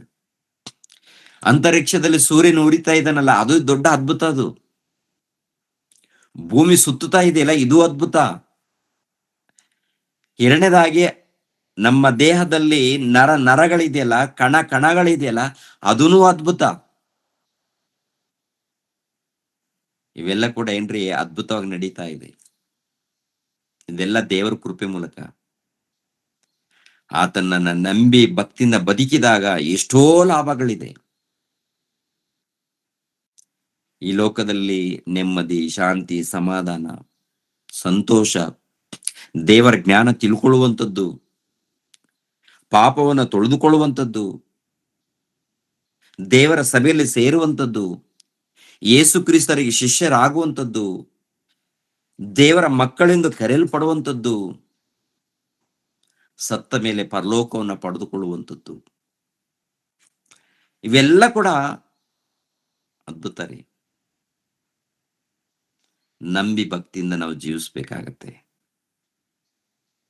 ನಂಬದೆ ಹೋದರೆ ದಂಡನೆಗೆ ಗುರಿ ಆಗ್ತೀವಿ ಅಂತ ಹೇಳ್ತಾರೆ. ಅಂದ್ರೆ ನಂಬದೆ ಹೋದರೆ ದಂಡನೆಗೆ ಗುರಿ ಆಗುವಂಥದ್ದು. ಪ್ರಿಯರ ದೇವ್ರ ಮಕ್ಕಳಿರ ಈ ಇಷ್ಟೊಂದು ಭಾಗ್ಯ ಲೋಕದಲ್ಲಿ ಎಲ್ಲಾದ್ರೂ ಸಿಗುತ್ತಾ? ಲೋಕದಲ್ಲಿ ಇದೆಯಾ? ಲೋಕದಲ್ಲಿ ಏನಿದೆ? ಏನಿದೆ ರೀ? ಹೆಸರು ಇದೆ, ಅಧಿಕಾರ ಇದೆ, ಊಟ ಇದೆ, ಎಂಜಾಯ್ ಇದೆ, 4 ದಿನ. ಯಾವಾಗ ಕೈಕಾಲುಗಳು ಬಿದ್ದೋಗುತ್ತೋ ಗೊತ್ತಿಲ್ಲ, ಯಾವಾಗ ಉಸಿರು ನಿಂತು ಹೋಗುತ್ತೋ ಗೊತ್ತಿಲ್ಲ. ಆಸ್ತಿ ನಷ್ಟ, ಎಲ್ಲಾ ನಷ್ಟ, ಎಲ್ಲ ಮಾಯ, ಎಲ್ಲ ಬಿಟ್ಟು ಹೋಗ್ತೀವಿ. ಎಲ್ಲ ಬಿಟ್ಟು ಹೋಗ್ತೀವಿ, ಆಯ್ತು, ಮುಗೀತು. ಇಷ್ಟೇನಾ ಈ ಲೋಕದಲ್ಲಿ? ಇಷ್ಟೇ ಈ ಲೋಕ. ಆದರೆ ದೇವರ ಬಳಿಗೆ ಬಂದು ಯಥಾರ್ಥವಾಗಿ ಭಕ್ತಿಯಿಂದ ನಡ್ಕೊಂಡ್ರೆ ಅದ್ಭುತವಾದಂತ ಬದುಕು. ಅದಕ್ಕೊಂದು ನಿರೀಕ್ಷೆ ಇದೆ. ಅದಕ್ಕೆ ಪೌಲನ್ ಹೇಳ್ತಾನೆ ಕೊನೆಯದಾಗಿ ಥೆಸಲೋನಿಕದವರಿಗೆ ಬರೆದ ಮೊದಲನೇ ಪತ್ರಿಕೆ 4ನೇ ಅಧ್ಯಾಯ. ಥೆಸಲೋನಿಕದವರಿಗೆ ಬರೆದ ಮೊದಲನೇ ಪತ್ರಿಕೆ 4ನೇ ಅಧ್ಯಾಯ 13ನೇ ವಚನ. ಸಹೋದರರೇ, ನಿದ್ರೆ ಹೋಗುವವರ ಗತಿ ಏನೆಂದು ನೀವು ತಿಳಿಯದೇ ಇದ್ದು ನಿರೀಕ್ಷೆ ಇಲ್ಲದವರಾದ ಇತರರಂತೆ ದುಃಖಿಸುವುದು ನಮ್ಮ ಮನಸ್ಸಿಗೆ ಒಪ್ಪುವುದಿಲ್ಲ. ಸಾಕಪ್ಪ. ಸಹೋದರರೇ, ನಿದ್ರೆ ಹೋಗುವವರ ಗತಿ ಏನೆಂದು ತಿಳಿಯದೆ ಇದ್ದು ನಿರೀಕ್ಷೆ ಇಲ್ಲದವರಾದ ಇತರರಂತೆ ದುಃಖಿಸುವುದು ನಮ್ಮ ಮನಸ್ಸಿಗೆ ಒಪ್ಪುವುದಿಲ್ಲ. ಅಂದ್ರೆ ಇತರರು ನಿರೀಕ್ಷೆ ಇಲ್ಲದೆ ದುಃಖಿಸ್ತಾ ಇರ್ತಾರೆ. ನಿರೀಕ್ಷೆ ಇಲ್ಲ. ಯಾಕೆ ಕೆಲಸ ಮಾಡ್ತಾ ಇದ್ದಾರೋ ಗೊತ್ತಿಲ್ಲ, ಹೊಟ್ಟೆಪಾಡಿಗೋಸ್ಕರ. ಯಾಕೆ ಈ ಕಡೆ ಆ ಕಡೆ ರಾತ್ರಿ ಹಗಲು ಕಷ್ಟಪಡ್ತಾ ಇದ್ದಾರೋ ಗೊತ್ತಿಲ್ಲ ರೀ ಲೋಕಕ್ಕೆ. ಯಾಕೆ ಬದುಕಬೇಕೋ, ಯಾಕೆ ಕೂಡಿಟ್ಕೊಳ್ಬೇಕು, ಯಾಕೆ ಪ್ರಯಾಸ ಪಡಬೇಕೋ ಗೊತ್ತಿಲ್ಲ. ಒಟ್ಟಿನಲ್ಲಿ ನಿರೀಕ್ಷೆ ಇಲ್ಲದಂತ ಬದುಕುಗಳು ಲೋಕದಲ್ಲಿ. ಆದ್ರೆ ನಮಗೊಂದು ನಿರೀಕ್ಷೆ ಇದೆ. ಏನದು? ಯೇಸು ಸತ್ತು ಜೀವಿತನಾಗಿ ಎದ್ದನೆಂದು ನಾವು ನಂಬಿದ ಮೇಲೆ ಅದರಂತೆ ಯೇಸುವಿನಲ್ಲಿದ್ದುಕೊಂಡು ನಿದ್ರೆ ಹೋಗುವವರನ್ನು ಸಹ ದೇವರು ಆತನೊಡನೆ ಕರೆದುಕೊಂಡು ಬರುವನೆಂದು ನಂಬಬೇಕಲ್ಲವೇ? ಎಲ್ಲಿ ಪರದೇಶದಲ್ಲಿ ಇದ್ದಂತ ನೀತಿವಂತರನ್ನ ಕರೆದುಕೊಂಡು ಬರ್ತಾರೆ. ಇವ್ರು ತುಂಬಾ ಜನ ಏನಂತ್ಕೊಳ್ತಾರೆ ಅಂದ್ರೆ, ಇವರು ಪರಲೋಕದಲ್ಲಿದ್ದಾರೆ, ಅವ್ರನ್ನ ಕರೆದುಕೊಂಡು ಬರ್ತಾರೆ ಅಂತ ಹೇಳಿ ಈ ರೀತಿ ಮಾಯಬೋಧನೆ ಮಾಡಿದ್ದಾರೆ. ನೀತಿವಂತರು ಪಾತಾಳ ಲೋಕದಲ್ಲಿ ಪರದೇಶಿ ಇದೆಯಲ್ಲ, ಪರದೇಶಿಯಲ್ಲಿ ನೀತಿವಂತರಿದ್ದಾರೆ, ಅವರನ್ನ ಕರ್ಕೊಂಡು ಬರ್ತಾರೆ. ಭೂಲೋಕದಲ್ಲಿ ಯಾರಾದ್ರೂ ಯೇಸು ಕ್ರಿಸ್ತರು ಬಂದಾಗ ನೀತಿವಂತರಿದ್ದರೆ ಅವರನ್ನು ಕರ್ಕೊಂಡು ಹೋಗಿ ಪರಲೋಕಕ್ಕೆ ಕರ್ಕೊಂಡು ಹೋಗ್ಬಿಡ್ತಾರೆ. ಅನೀತಿವಂತರನ್ನ ಪಾತಾಳ ಲೋಕದಲ್ಲಿ ಬೆಂಕಿ ಕೊಂಡ ಇದೆಯಲ್ಲ, ಅಲ್ಲಿಗೆ ಕಳಿಸ್ತಾರೆ. ಅದು ನಡೆಯುತ್ತೆ. ನಾವು ಕರ್ತನ ಮಾತಿನ ಆಧಾರದಿಂದ ನಿಮಗೆ ಹೇಳುವುದೇನೆಂದರೆ, ಕರ್ತನು ಪ್ರತ್ಯಕ್ಷನಾಗುವವರೆಗೂ ಜೀವದಿಂದ ಉಳಿದಿರುವ ನಾವು ನಿದ್ರೆ ಹೋಗುವವರಿಗಿಂತ ಮುಂದಾಗುವುದೇ ಇಲ್ಲ. ಕರ್ತನು ತಾನೇ ಆಜ್ಞೆ ಘೋಷದೊಡನೆಯೂ ಪ್ರಧಾನ ದೂತನ ಶಬ್ದದೊಡನೆಯೂ ದೇವರ ತುತ್ತೂರಿ ಧ್ವನಿಯೊಡನೆಯೂ ಆಕಾಶದಿಂದ ಇಳಿದು ಬರುವನು. ಆಗ ಕ್ರಿಸ್ತನಲ್ಲಿರುವ ಸತ್ತವರು ಮೊದಲು ಎದ್ದು ಬರುವರು. ಆಮೇಲೆ ಜೀವದಿಂದ ಉಳಿದಿರುವ ನಾವು ಅಂತರಿಕ್ಷದಲ್ಲಿ ಕರ್ತನನ್ನು ಎದುರುಗೊಳ್ಳುವುದಕ್ಕಾಗಿ ಅವರ ಸಂಗಡಲೇ ಮೇಘವಾಹನರಾಗಿ ಪಕ್ಕನೆ ಒಯ್ಯಲ್ಪಡುವೆವು. ಹೀಗಾಗಿ ಸದಾಕಾಲವು ಕರ್ತನ ಜೊತೆಯಲ್ಲಿ ಇರುವೆವು. ಸದಾಕಾಲ ಇರ್ತೀವಿ. ಎಲ್ಲಿರ್ತೀವಿ? ದೇವರ ಬಳಿಯಲ್ಲಿ ಇರ್ತೀವಿ. ಏನಿರುತ್ತೆ? ಯಾವಾಗ್ಲೂ ಆನಂದ, ಸಂತೋಷ, ಯಾವಾಗಲೂ. ಅಂದ್ರೆ ಈ ಭೂಲೋಕ ನೋಡಿ, ಈ ಭೂಲೋಕವನ್ನೇ ಅದು ನೋಡ್ಬೇಕು, ಇದು ನೋಡ್ಬೇಕು, ಅದು ತಿನ್ಬೇಕು, ಇದು ತಿನ್ಬೇಕು ಅಂತೇಳಿ ಈ ಲೋಕದಲ್ಲಿ ನಾವು ದೇವರು ಉಂಟು ಮಾಡಿರುವಂತ ಸೃಷ್ಟಿಯನ್ನು ನೋಡಿ ಆನಂದ ಪಡ್ತಾ ಇರ್ತೀವಿ, ಖುಷಿ ಪಡ್ತಾ ಇರ್ತೀವಿ. ಇದು ತಾತ್ಕಾಲಿಕವಾದದ್ದು, ಶಾಶ್ವತವಾದದ್ದು, ಸದಾಕಾಲ ಇರುವಂತದ್ದು ಪರಲೋಕ. ಅದನ್ನ ಪಡ್ಕೊಳ್ಬೇಕಾದ್ರೆ ಏನ್ರಿ, ಯೇಸು ಕ್ರಿಸ್ತರನ್ನ ನಂಬಿಕೊಂಡು ಭಕ್ತಿಯಿಂದ ನಡೆದಾಗ ಸಿಗುವಂತ ಬಹುಮಾನಗಳು. ಈ ಲೋಕದಲ್ಲಿ ದೇವ್ರಿಗೋಸ್ಕರ ನಿನ್ನ ಜೀವಿತವನ್ನು ತ್ಯಾಗ ಮಾಡಿದ್ದೀರಾ? ಈ ಲೋಕದಲ್ಲಿ ನಿಮ್ಮ ಕಷ್ಟವನ್ನು ದೇವರ ಸೇವೆ ನಿಮಿತ್ತವಾಗಿ ತ್ಯಾಗ ಮಾಡಿದ್ದೀರಾ? ಸೇವೆ ನಿಮಿತ್ತವಾಗಿ ನೀವು ಕೊಟ್ಟಿದ್ದೀರಾ, ದಾನ ಮಾಡಿದ್ದೀರಾ, ಅಥವಾ ಏನಾದ್ರೂ ಮಾಡಿದ್ದೀರಾ? ಅದು ಪರಲೋಕದಲ್ಲಿ ಪ್ರತಿಫಲ ಸಿಗುತ್ತೆ ಅಂತ ಹೇಳ್ತಾರೆ. ನೀವು ಯಥಾರ್ಥವಾಗಿರ್ಬೇಕು. ಯಥಾರ್ಥವಾಗಿ ಭಕ್ತಿಯಿಂದ ಮಾಡಿದಾಗ ಅದಕ್ಕೆ ಪ್ರತಿ ಒಂದಕ್ಕೂ ಪ್ರತಿಫಲ ಇದೆ, ಲಾಭ ಇದೆ. ನಂಬದೆ ಹೋದರೆ ನಷ್ಟ ಬಹಳ ಇದೆ. ಆದ್ದರಿಂದ ನಂಬಿಕೆಯನ್ನ ನೀವು ಕಾಪಾಡ್ಕೊಳ್ಳಿ, ಭಕ್ತಿಯನ್ನ ಕಾಪಾಡ್ಕೊಳ್ಳಿ, ದೇವರ ಪ್ರೀತಿಯನ್ನ ಕಾಪಾಡ್ಕೊಳ್ಳಿ. ಆತ್ಮಿಕವಾಗಿ ಬೆಳೆಯೋದಿಕ್ಕೆ ಪ್ರಯಾಸ ಪಡಿ. ಈ ಲೋಕದಲ್ಲಿ ನಾವೆಲ್ಲರೂ ದೇವರ ಮಕ್ಕಳು, ಎಲ್ಲರೂ ಒಂದೇ. ದೇವರಿಗೆ ವಿಧೇಯರಾಗೋಣ, ಭಕ್ತಿಯಿಂದ ನಡೆಯೋಣ, ಎಲ್ಲರಿಗೋಸ್ಕರ ಪ್ರಾರ್ಥನೆ ಮಾಡೋಣ, ಒಳ್ಳೆದನ್ನ ಮಾಡೋಣ, ದೇವರ ಸುವಾರ್ತೆಯನ್ನು ಅನೇಕರಿಗೆ ತಲುಪಿಸೋಣ. ಆ ಕೆಲಸ ನಾನು ಮಾಡಬೇಕು, ನೀವು ಮಾಡಬೇಕು, ಎಲ್ಲರೂ ಮಾಡಬೇಕು. ಓಕೆ, ದೇವರು ನಿಮ್ಮನ್ನು ನನ್ನನ್ನು ಆಶೀರ್ವದಿಸಲಿ. ಎಲ್ಲರೂ ತಲೆಬಾಗಿಸಿರಿ, ಪ್ರಾರ್ಥನೆ ಮಾಡಿ ನಾನು ಮುಗಿಸ್ತೀನಿ. ಪ್ರೇಯರ್. ಸರ್ವಲೋಕವನ್ನು ಉಂಟು ಮಾಡಿರುವಂತಹ ಸರ್ವಶಕ್ತನಾದ ನಮ್ಮ ತಂದೆಯಾದ ದೇವರೇ, ನಿಮಗೆ ಸ್ತೋತ್ರಗಳು. ತಂದೆ, ನಿಮ್ಮನ್ನ ನಂಬಿಕೊಂಡು ಭಕ್ತಿಯಿಂದ ಜೀವಿಸಿದಾಗ ಈ ಲೋಕದಲ್ಲಿ ಅನೇಕ ಲಾಭಗಳು, ಸತ್ತ ಮೇಲೆ ಶಾಶ್ವತವಾದಂತ ಲಾಭ, ನೀವಿರುವಂತ ಸ್ಥಳ ತಂದೆ ಅದ್ಭುತವಾಗಿ ತಂದೆ ನಿಮ್ಮ ಬಳಿಯಲ್ಲಿ ಸೇರಿಸ್ಕೊಳ್ತೀರಾ, ನಿಮ್ಮ ಬಳಿಯಲ್ಲೇ ನಮ್ಮನ್ನು ಇರುವಂತೆ ಮಾಡ್ತೀರಾ ತಂದೆ. ಅಷ್ಟು ದೊಡ್ಡ ಭಾಗ್ಯವನ್ನು ನೀವು ಕೊಡ್ತಾ ಇದ್ದೀರಾ. ಪರಲೋಕದಲ್ಲಿ ಒಂದು ಸ್ಥಳವನ್ನು ಕೊಡ್ತಾ ಇದ್ದೀರಾ. ಪರಲೋಕದಲ್ಲಿ ಇರೋದಕ್ಕೆ ಎಲ್ಲ ವ್ಯವಸ್ಥೆಯನ್ನು ನೀವು ಮಾಡ್ತಾ ಇದ್ದೀರಾ. ಅದು ಶಾಶ್ವತವಾದದ್ದು. ಒಂದು ದೊಡ್ಡ ಭಾಗ್ಯವನ್ನು, ದೊಡ್ಡ ಅದೃಷ್ಟವನ್ನು ನೀವು ಕಲ್ಪಿಸಿ ಕೊಡ್ತಾ ಇದ್ದೀರಾ ತಂದೆ. ಈ ಲೋಕದಲ್ಲಿ ಭಕ್ತಿಯಿಂದ ನಂಬಿ ಭಕ್ತಿಯಿಂದ ಜೀವಿಸ್ಬೇಕು ಅಂತ ಹೇಳಿದ್ದೀರಾ. ಪರಿಶುದ್ಧರಾಗಿ ಬದುಕಬೇಕು ಅಂತ ಹೇಳಿದ್ದೀರಾ. ನೀತಿವಂತರಾಗಿ ಬದುಕಬೇಕು ಅಂತ ಹೇಳಿದ್ದೀರಾ.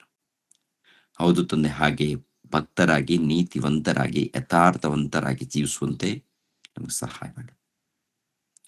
ಮುಖ್ಯವಾಗಿ ತಂದೆಯಾದ ದೇವರೇ, ಚರಣ್ ಮಗನಾಗಿರುವಂತ ಗೌತಮ್ಗೋಸ್ಕರ ಪ್ರಾರ್ಥಿಸ್ತಾ ಇದ್ದೀನಿ. ಅನಾರೋಗ್ಯದಲ್ಲಿದ್ದಂತಹ ಮಗನು ಗೋಸ್ಕರ ಪ್ರಾರ್ಥಿಸ್ತಾ ಇದ್ದೀನಿ. ಆ ಮಗನನ್ನು ಮುಟ್ಟಿ ಅಂತೇಳಿ ಬೇಡ್ಕೊಳ್ತಾ ಇದ್ದೀನಿ. ಅದೇ ರೀತಿಯಲ್ಲಿ ಅನಿಲ್ ಕುಮಾರ್ಗೋಸ್ಕರ, ಅರ್ಚನೆಗೋಸ್ಕರನು ಪ್ರಾರ್ಥಿಸ್ತಾ ಇದ್ದೀನಿ. ಆ ಮಕ್ಕಳು ಕೂಡ ಅನಾರೋಗ್ಯದಲ್ಲಿದ್ದಾರೆ. ಮಕ್ಕಳನ್ನು ಮುಟ್ಟಿ ಒಳ್ಳೆ ಆರೋಗ್ಯವನ್ನು, ಸಮಾಧಾನವನ್ನು, ಸಂತೋಷವನ್ನು ದಯಪಾಲಿಸಿ. ಅದೇ ರೀತಿಯಲ್ಲಿ ಗಂಗಾಧರ್ ಮಗಳಾಗಿರುವಂತ ಶ್ಯಾಮಲ ಮಗಳಾಗಿರುವಂತ ಜೀವಿತಗೋಸ್ಕರ ಪ್ರಾರ್ಥಿಸ್ತಾ ಇದ್ದೀನಿ. ಮಕ್ಕಳಿಗೋಸ್ಕರ ಪ್ರಾರ್ಥಿಸ್ತಾ ಇದ್ದೀನಿ. ಮಕ್ಕಳಿಗೆ ಒಳ್ಳೆ ಆರೋಗ್ಯವನ್ನು ದಯಪಾಲಿಸಿ. ಅದೇ ರೀತಿಯಲ್ಲಿ ಇನ್ನು ಯಾರಾದರೂ ಅನಾರೋಗ್ಯದಲ್ಲಿ, ಬಾಧೆಯಲ್ಲಿದ್ರೆ ಕನಿಕರಿಸಿ ತಂದೆ. ವ್ಯಾಪಾರದಲ್ಲಾಗಿರ್ಬೋದು, ಕೆಲಸದಲ್ಲಾಗಿರ್ಬೋದು, ಕಷ್ಟದಲ್ಲಿದ್ರೆ ತಂದೆ ಕನಿಕರಿಸಿ ಅಂತೇಳಿ ನಿಮ್ಮನ್ನು ಬೇಡ್ಕೊಳ್ತಾ ಇದ್ದೀನಿ ತಂದೆ.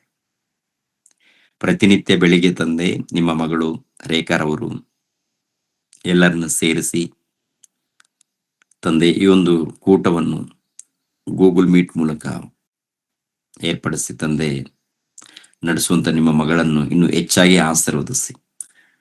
ಜ್ಞಾನದಲ್ಲಿ, ಭಕ್ತಿಯಲ್ಲಿ, ನಂಬಿಕೆಯಲ್ಲಿ, ಪ್ರತಿಯೊಂದು ವಿಷಯದಲ್ಲಿ ಆಶೀರ್ವದಿಸಿ. ಮಗನ ದೀಕ್ಷಿಸ್ಗೋಸ್ಕರ, ಅದೇ ರೀತಿಯಲ್ಲಿ ಮಗಳು ದೀಪ್ತಿಗೋಸ್ಕರನು ಪ್ರಾರ್ಥಿಸ್ತಾ ಇದ್ದೀನಿ. ಮಕ್ಕಳನ್ನು ಆಶೀರ್ವದಿಸಿ. ನಿಮ್ಮ ಜ್ಞಾನದಲ್ಲಿ, ಭಕ್ತಿಯಲ್ಲಿ ಆ ಮಕ್ಕಳು ಬೆಳೆಯುವಂತೆ ಸಹಾಯ ಮಾಡಿ. ನೀವು ಇರುವಂತ ಲೋಕವೇ ಶಾಶ್ವತ, ನಿಮ್ಮ ಮಾತುಗಳೇ ಶಾಶ್ವತ, ಪರಲೋಕವೇ ಶಾಶ್ವತವಾದದ್ದು. ಆ ಲೋಕವನ್ನು ಪಡೆದುಕೊಳ್ಳೋದಕ್ಕೆ ಮಕ್ಕಳಿಗೆ ಆಶೀರ್ವಾದ ಮಾಡಿ. ಅದೇ ರೀತಿಯಲ್ಲಿ ತಂದೆ, ಪ್ರತಿನಿತ್ಯ ಎಲ್ಲೋ ಒಂದು ಕಡೆ ಸುವಾರ್ತೆ ಮಾಡುವಂತ ನಿಮ್ಮ ಮಗನು ಇಮಾನುವೇಲ್ ರವ್ರಿಗೋಸ್ಕರ, ಆತನ ಕುಟುಂಬದಗೋಸ್ಕರನು ಪ್ರಾರ್ಥಿಸ್ತಾ ಇದ್ದೇನೆ. ಇನ್ನು ಹೆಚ್ಚಾಗಿ ಕರ್ನಾಟಕದಲ್ಲಿ ಸೇವೆ ಭಾರವನ್ನ ಹೊತ್ತು ಅನೇಕ ಸ್ಥಳಗಳಲ್ಲಿ ಸುವಾರ್ತೆ ಕೆಲಸಗಳನ್ನ ಮಾಡುವಂತೆ ಆ ಮಗನನ್ನ ಇನ್ನೂ ಹೆಚ್ಚಾಗಿ ಆಶೀರ್ವದಿಸಿ. ಅದೇ ರೀತಿಯಲ್ಲಿ ಮನೋಜ್ ಕುಮಾರ್ಗೋಸ್ಕರ ಪ್ರಾರ್ಥಿಸ್ತಾ ಇದ್ದೀನಿ.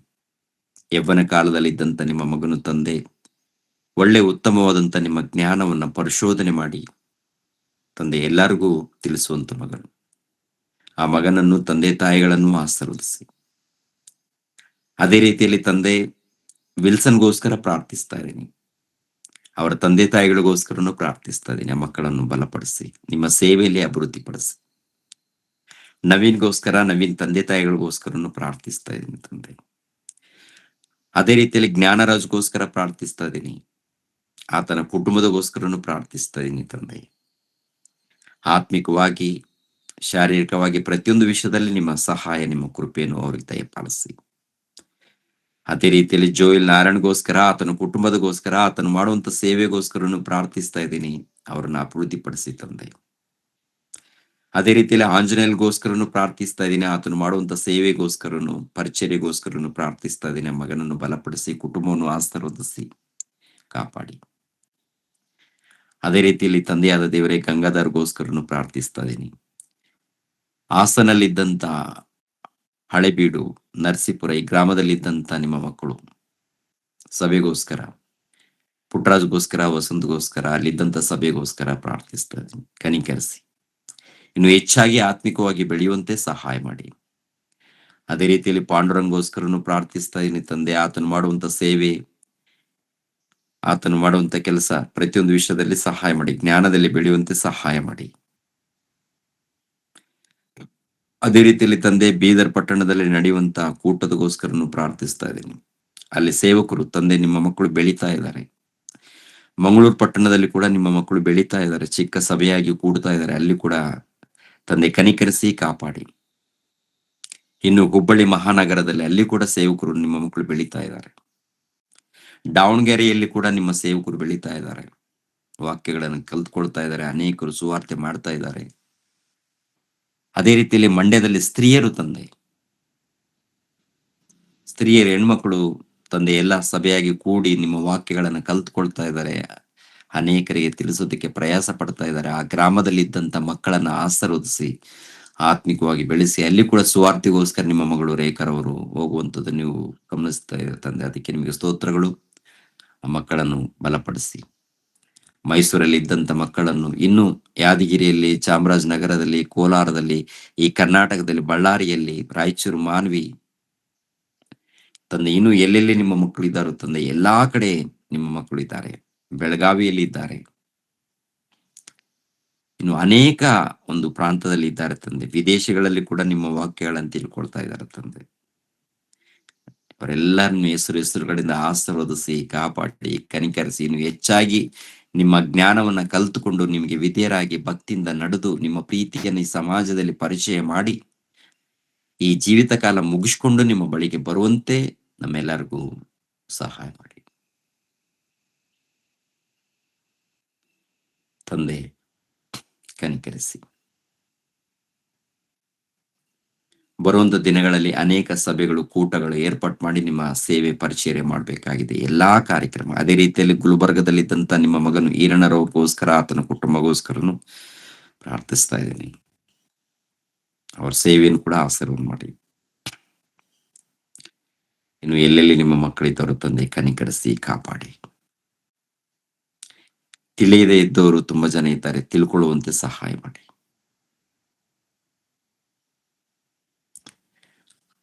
ಯೇಸು ಪವಿತ್ರ ನಾಮದಲ್ಲಿ ಬೇಡ್ತಾ ಇದ್ದೀನಪ್ಪ ತಂದೆ, ಆಮೆನ್.